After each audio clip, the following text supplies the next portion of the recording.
Is the Galaxy A12 from Samsung worth it in 2022? Let's go ahead and find out. So the A12 is available at Cricket and at Metro and at Boost. Very popular phone. It's a 4G phone, not 5G. It has an overall build quality of plastic, which has come to be expected. A lot of Samsung phones that are not flagships. It was released in November of 2020. It weighs 7.2 ounces. It does not have an eSIM or anything special like that. You got a 60 Hz refresh rate PLS IPS display, 6.5 inches, and the resolution is 720p, which will give you 270 ppi density. So we're on the lower end of the display category. For the software, it was upgradable to Android 11 with Samsung UI on top. For the chipset, has a MediaTek instead of a Snapdragon, the MediaTek Helio P35. So think of it as a lower end mid-range processor. For the storage, most variants will come in 32 gigs, and you could expand it with the micro SD card slot. And for RAM, you get 3 gigs of RAM. So right in the lower end of the RAM category.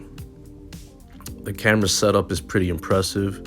Has 4 cameras on the back, 48 megapixel main camera, 5 megapixel ultra wide, 2 megapixel macro, 2 megapixel depth, and video is at 1080p.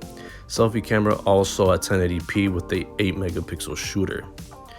A bonus, it has a headphone jack, and you get USB Type-C, obviously, and it does have a fingerprint reader, which is on the side, and a very impressive and standard 5000 milliamp battery, and you get fast charging, but at 15 watts.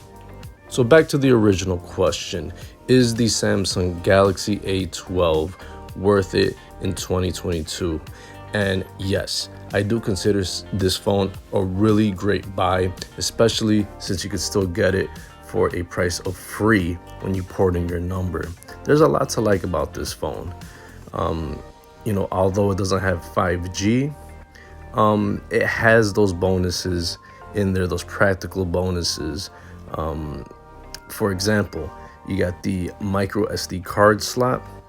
It has those 4 cameras on the back, including that ultra wide, and Samsung makes really good cameras even on the lower end phones. You had a headphone jack, so you can plug in your mic. Flagships don't have that anymore.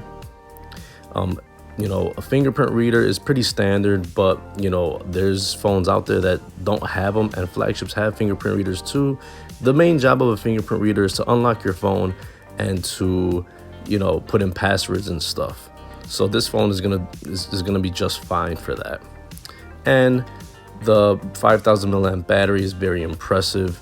Even though the fast charging is not super fast, like 25 or 30 watts, 15 watts will give you just enough juice if you manage to lower that 5000 milliamp battery.